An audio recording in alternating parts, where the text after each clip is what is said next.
We're here to bring a new type of news show. New insights, new styles, and new topics every day. We are News Generation. Bring news just for you. It's Friday, August 9th here in Seoul. I'm Song Yujin, and this is News Generation. Today, we're joined by Walter Lee. Lovely to be here. Happy Friday. Happy Friday. And Brooke Prince. Hello, happy Friday. Happy Friday. Now, both are here to speak on behalf of those in their 20s and 30s. Now, as usual, we're going to start with our news feed, which covers different hashtags and news items that have been trending online. The Old Korean Legation in Washington, D.C. has been nominated for listing on the U.S. National Register of Historic Places. According to a notice posted by the National Park Service in the Daily Journal of the U.S. government website on Wednesday, local time, comments are being accepted electronically regarding the significance of the nominated properties until August 22nd. The National Register of Historic Places is a designation similar to Korea's national heritage sites. Through this designation, the U.S. government legally protects buildings, structures, and places of exceptional historical significance to ensure their preservation. On the cultural front, renowned Korean director Yeon Sang-ho is collaborating with streaming giant Netflix for the 7th time. Yeon will serve as the executive producer and co-writer of the live-action series Human Vapor, a reboot of the 1960 Japanese film The Human Vapor. The release date of the series has not been announced yet. It looks increasingly likely that 2024 will set a new record as the warmest year. According to the European Union's Copernicus Climate Change Service, last month ranked as the second hottest month and the second hottest July since records began in 1940. The global average temperature in July was 16.91 degrees Celsius, just 0.04 degrees below July 2023, which still holds the record for the hottest month and the hottest July.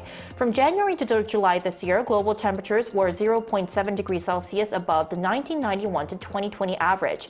The Weather Monitor says unless there is a significant drop in temperatures for the rest of the year, 2024 will likely surpass 2023 as the hottest year on record. So here in the studio, I want to ask you, what are your thoughts on this year's weather? Do you also feel like this summer is a record-breaking time? Well, I'm so glad you asked because I can't wait to complain about this. I think we all are. It's been 8 years that I've been in Korea, and every single year I swear I think the same thing, which is, oh my gosh, this has to be the hottest year. Summer. It has to be the hottest one. And I always thought it's because, I'm just a baby when it comes to the heat. I really prefer the cold.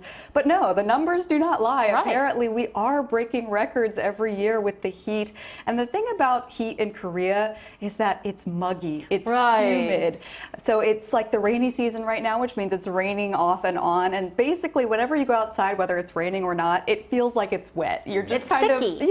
You're walking into it feels like a sauna. So it's pretty unpleasant. And during the summer, let me tell you, I have my air conditioner turned on all the time. 24/7. So my bills are much higher in the summer. In the winter, I'm so happy. I never even touch my heat. So it's actually much cheaper for me in the winter than it is in the summer. I definitely cannot wait for it to cool down a little bit. But yes, absolutely, I can feel that it is a record-breaking year. Well, unfortunately, Brooke, it will take some time for the weather to cool down, actually, because Korea's weather agency predicts that the intense heat will persist even after Korea's Independence Day on August 15th. Now, this is quite different from previous years because typically the weather tends to cool down after this date. So, Walter, you and I talked about ways to prevent heat-related illnesses because we're seeing more people struggling with these illnesses. We've seen deaths as well. Now, I want to ask you, how are you planning to cope with this extended heat wave? So, Eugene, I plan to never go outside unless I have to go to work. I kind of expected a creative answer, but... That's as creative as it's going to get for me. I'm planning to stay inside for the rest of the summer, basically. I mean, going out for work is the only time because I need to get paid for work to pay my expensive air conditioning bills Brooke, right? Exactly. This weather has been ridiculous in my opinion, and I want to go outside. I have a young daughter who's stuck inside, and she only has a little space to play in, and I really want to take her out to all the playground areas, but it's dangerous having a baby out in the playground area at this heat. I mean, just walking from her daycare center to my house, we're both sweating profusely. So I can't wait for this weather to be over, but my plans are stay inside or at least be under, some sort of water fountain. And are you planning to drink a lot of water? Yeah, make sure you drink a lot of water. Right. Coming from Walter. Right, coming from Walter, who's drinking a lot of water, Yes, right? exactly. Right, so hope we all get to survive this extreme summer heat together. And that was our news feed for this Friday. So we're now going to move on to our main discussion of the day. Today we're going to explore a new trend among the younger generation in the job market. Take a look at the screen to find out more. A recent report by CNN highlighted how a growing number of young Chinese workers are shifting from office jobs, known as white-collar work, to blue-collar jobs. The workers mentioned in the story used to work for some of the biggest companies in China, but quit what are often seen as stable, high-paying careers for what they call less stressful and flexible jobs, such as house cleaning. This trend isn't limited to China. More young people in Korea are also making this career move. Right, so this growing interest in blue-collar jobs here in Korea especially is noticeable because it wasn't traditionally the first ideal career choice for a lot of young people here in Korea, right, Walter? Yeah, so in countries like Korea, it was common to go straight into white-collar jobs after you graduate from university. Korea has a university enrollment rate of over 70%, the highest among OECD countries. Now, in the past, there was this sense of superiority when it came to having a white-collar job, and there was also this sense of inferiority when it comes to having a blue-collar job as well. So not only was it looked down on, but the pay was not great for blue-collar jobs. And right. To be honest with you, it's still not that fantastic, but it's getting better and better. But Korea labeled blue-collar jobs in a bad way. They called it the 3Ds, dirty, dangerous, and also difficult, which, yes, they are all three of those things, but it doesn't mean that you should be looking down on them. But thankfully, Korean society has started to change its stance on blue-collar jobs. If we take a look at the screen, I'll just show you that we can see that more than 70% of job seekers said that they were willing or even considering taking on a blue-collar job. And with 29.7% still looking for that white-collar job, but it's great to see a massive shift in perception when it comes to these blue-collar jobs. Right, so we're definitely seeing a change in how a lot of people in Korea are viewing blue-collar jobs. Now, Walter, you mentioned how there was this long-held perception of manual labor in Korea, how it was kind of looked down upon when compared to office jobs or white-collar jobs. Now, I want to ask you, is this previous long-held perception in Korea common in other parts of the world, for example, in the United States, Brooke? Well, growing up in America, in my household, it was always understood that all of us kids had to go to college and we had to get a college degree. Education was very, very important in my family. Both my parents are doctors. And my dad always had this joke that he would say to me. He would say, Brooke, I'm very open-minded about your career choice. You can be any kind of doctor you want. Of course, I ended up in showbiz, so sorry, Dad. But a lot of families had the same belief that your kids had to get a degree in order to be successful. I think it's also the same in Korea. Yes, very similar. But that belief is changing. In fact, according to the Pew Research Center, just 1 in 4 American adults now believe that it is extremely or very important to get a college degree in order to get a well-paying job. And in fact, instead, a lot of young people are deciding not to go to college and to learn a trade instead, or go into what we call blue-collar work. Of course, we're wearing blue collars today. We are dedicated to the topic.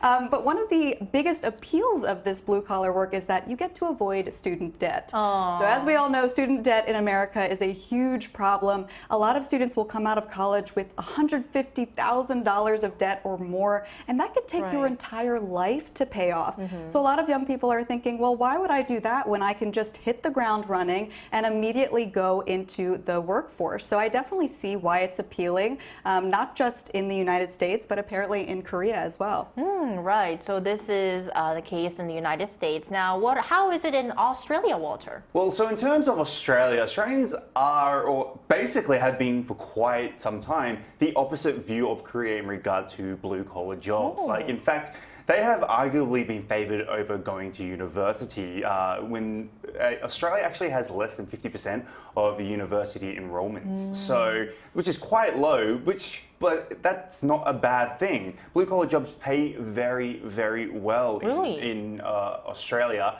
And as you progress through your career in a blue-collar job, you get pay rises on top of that. And it's a given that you get all these other extra benefits as well. Now, before coming to Korea, I had done many blue-collar jobs. I, worked in mechanics, I worked for electricians, I worked in construction, and might I say that I have never made that much amount of money since I've left those jobs. Wow. Yes. So the situation is a bit different in Australia when compared to Korea. Yes, very different. I see. Now, to bring our discussion back to Korea and how more young people are now seeming to favor blue-collar jobs than before, why do you think are some of the reasons behind this shift in career preference? Well, I mentioned earlier you can avoid debt, which is more of an issue in the United States because our college tuition is so high. But you can also avoid that stuffy office life, right? And that's one of the biggest issues here in Korea. A lot of the young people are trying to avoid just going into that 9-to-5 office situation. And a lot of them have trouble out of school finding a job. And then when they do, they're just not very satisfied with the working conditions. So instead, they've decided to turn towards more technical jobs and trades. So if you go on YouTube, you can find a lot of young people that are learning trades like painting, welding, construction, demolition. And like Walter said, they're making pretty good money. In fact, here you can make from 5 to 10 million won per month, which is far more than a lot of entry-level office jobs. Right. So you might be wondering, well, don't they have to pay for some kind of expensive training in order to do these trades? Not in Korea. Korea offers these free vocational programs for unemployed individuals that are looking for work. It is entirely paid for by the government, so you can learn your trade and then immediately start working. That means that you avoid any debt and you can start building up your savings. Not only that, but this job is also found to be more secure in that it's not going to be replaced by robots anytime soon. So according to the Skills Outlook report released by Pearson Group, unlike white-collar jobs, blue-collar jobs are much safer when it comes to AI technology and being replaced. In fact, 30% of certain white-collar jobs like accountants or administrative secretaries can be handled by AI, but just 1% of a plumber's workload can be handled by AI. So you're looking at much more job security, you don't have any debt, and you can start investing in your financial future right away. So it's no wonder that young people are saying, you know what, this sounds pretty good, pretty appealing. Right, and some young people, for some young people, office jobs or the office culture might not really suit them the best. So blue-collar jobs could fit their interests much better. Now, what could be some of the other reasons, Walter? I love the points that you guys make up, and not only just the fact that it's not white-collar jobs aren't for everybody. And as you said, when it comes to AI, it's a great thing to see that only 1% will take up some blue-collar jobs. But in place of a lot of people are saying that this is a place where you earn as much as you sweat, which is a good thing. So you feel like you really earned that money. There's, like Brooke mentioned, there's no sense of monotony going to the same job over and over again. If you go into work, take the subway, sit in front of your computer, sit in front of the computer all day, but which I do. But many are satisfied with earning for what they work for, and among other advantages as well. Now, experts also believe that the distinct differences in job perspectives and life values between the MZ generation and also the older generation has significantly changed, and that's made a massive impact. Now, rather than promotions and career advancements, there is a greater preference for salary and obviously the big one, work-life balance. Exactly. So there is growing desire for an environment where they can, complete their work and instead of doing that overtime, go straight home to their families or do whatever they want. That's the reason why blue-collar jobs, I think, are growing here in Korea. Right. So we looked into some of the reasons and the factors why more young people here in Korea are wanting blue-collar jobs. Now, to expand our discussion, we also asked our viewers what they think about blue-collar work and what kinds of blue-collar jobs are popular among the younger generation in their country. And here's what 3 of them said. So if we look at the comments, Itigraph says, in the US, I've been seeing a lot of young adults decide to work in warehouses or assembly lines while they work on learning a trade like plumbing, welding, or HVAC. The most popular choices are plumber, electrician, HVAC repair technician, auto mechanic, welding, and various construction positions. Leonteo93 says blue-collar jobs have not been a first choice for millennials and Gen Z in Singapore. However, recent shifts in society's attitudes and economic conditions are influencing their perspectives. For potential blue-collar jobs preferred by millennials and Gen Z, jobs that blend traditional blue-collar work with technology might be appealing. Sunny J99 says, getting a white-collar job has been a popular path from the past, but now I can see some young people choosing to have blue-collar jobs due to many factors, such as the development of AI. Field laborers like carpenters are preferred. So we took a look at some of the comments made by our viewers. Now, to find out more on whether blue-collar jobs are also trending in other parts of the world besides the countries that we've seen in our comments and our discussion, we're now going to invite a Gen Zer to our talks right after this break.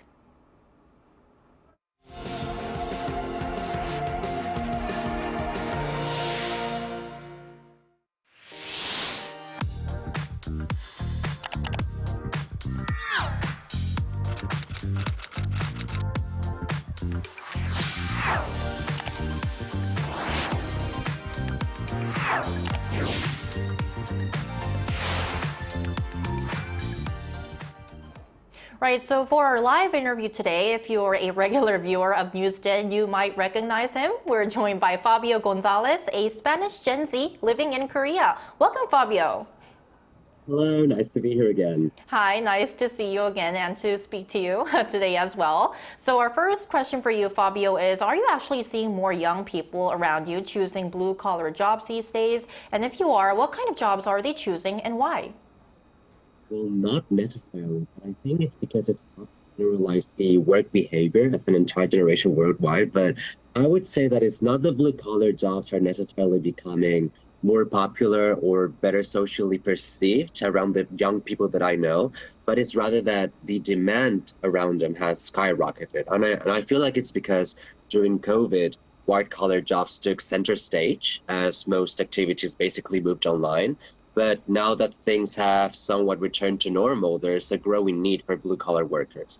And with high demand and low supply, I feel like employers might have likely offered better wages and conditions, and this might have made these jobs more appealing to our generation. And I also feel like our generation doesn't necessarily romanticize office jobs anymore, which might be one of the reasons why a lot of people are choosing these blue-collar jobs. You could even say that popular social media apps like TikTok or even YouTube have also given blue workers a platform to share their craft, and people are more open-minded about different jobs. So do you think this trend reflects a shift in what younger generations value in a job or career compared to, let's say, previous generations? Well, I'm not sure if young Koreans might feel the same way, but I feel like people my age are more open to leaving their jobs for higher paying opportunities. And many believe that it's better to just switch their companies to boost their income rather than staying in the same position for a lot of years.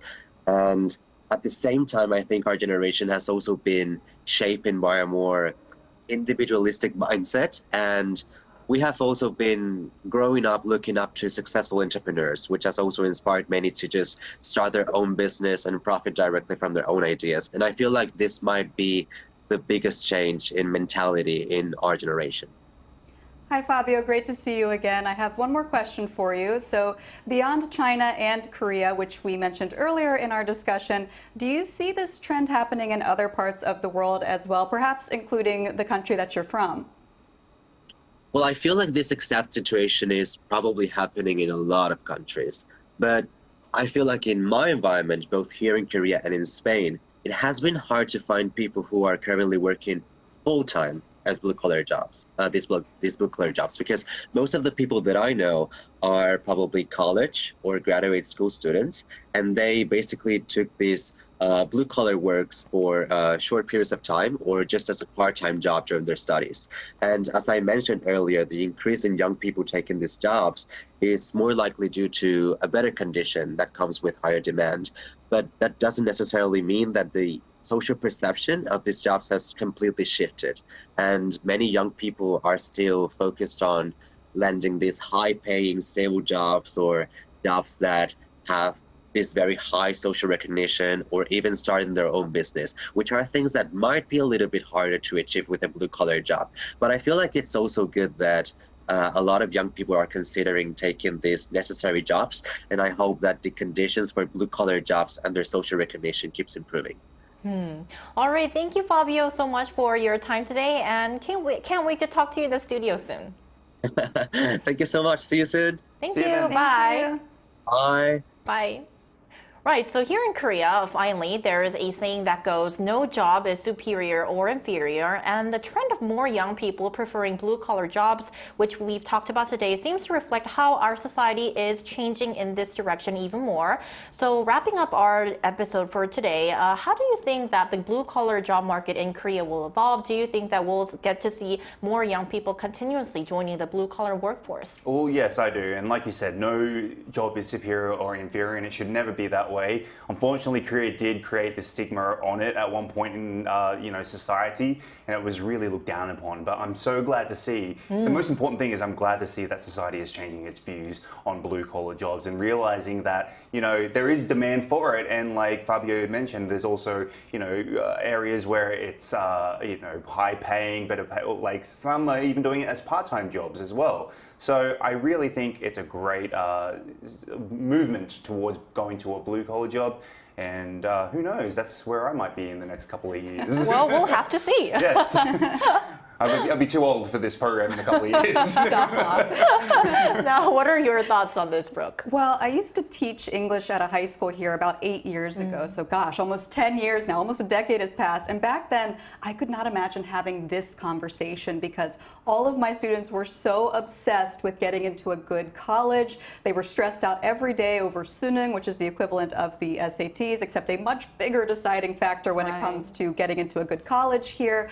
But these days, I think things are shifting. I think it's not all about just getting into a good school. I think what we're learning and what Korea has started to accept is that there is not just one path towards success. Everyone has their own journey, and we should respect that journey. Right, because every job and every work should be respected. And that's all from us today, but NewsGen will be back next Monday at 9:30 a.m. Korea time, bringing you more topics young people are talking about. Special thanks today to Walter Lee. Lovely to be here. And Brooke Prince. Thank you so much. And thank you everyone for watching, and hope you have a lovely weekend. We are News Generation.